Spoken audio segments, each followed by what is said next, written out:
N wants to know, if you were president, would you support Rojava? I would. Rojava is Rojava, I'm sorry.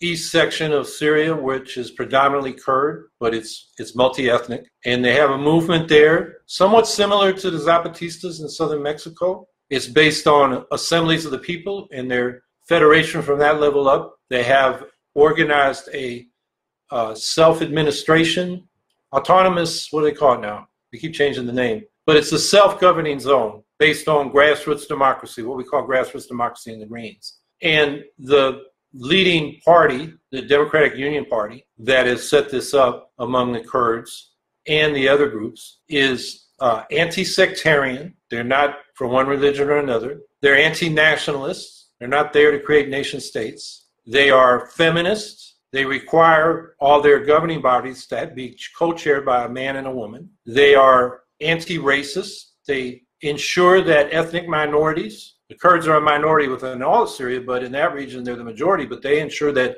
Arab and Armenian and Turkmen and Syriac, there are all kinds of ethnic groups there, Yazidis, are represented in the communities where they live. They're very committed to ecology and to socialism. They, to me, are the most progressive force in the Middle East, and if they are successful, they set a good example for other parts of the Middle East that are having terrible problems with sectarianism and authoritarianism. What's happened is because the Syrian government withdrew their military forces from there, they're able to set this up. The question is, what's going to happen now if the Assad regime goes back in there? And the Kurds are trying to negotiate with Assad.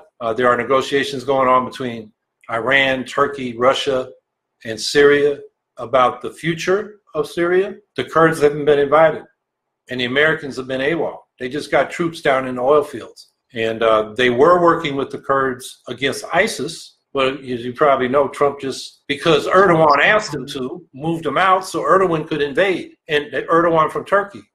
And now there are hundreds of thousands of Kurdish refugees because of that invasion by Turkey and Islamic fundamentalist militias. It's a very complicated situation, but I think definitely we should speak up for the Kurds. We should diplomatically engage so they can protect their rights. And the other thing we need to do is make sure the refugees, both Kurds and all the Syrians, have what they need to survive. And we should open up our country to immigration again.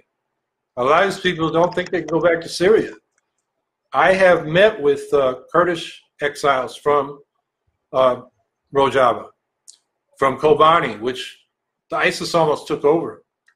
And I met a young student. He was one of 6 siblings, and they wanted to send one, so at least one of the children would survive because they were facing ISIS. And he's a tall guy. He's a basketball player. I won't say where he's at now.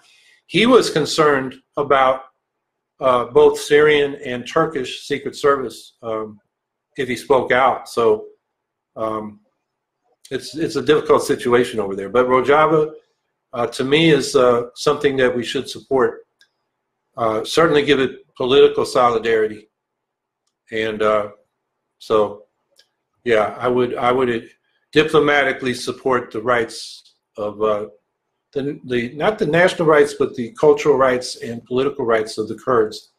Their new perspective is, I mean, originally the Democratic Union Party grows out of the Turkish Kurdistan Workers' Party. And they were originally a traditional, national liberation movement. They wanted a Kurdish state. But they changed their perspective in this century to saying we want autonomy, we want federation from the bottom up, and we don't want to be a nation state. We just want to be able to speak our language, which has been suppressed, govern our communities, own our businesses cooperatively and things like that, and let the women be free. That's very central to what they're doing, and have an ecological perspective. So it's very progressive.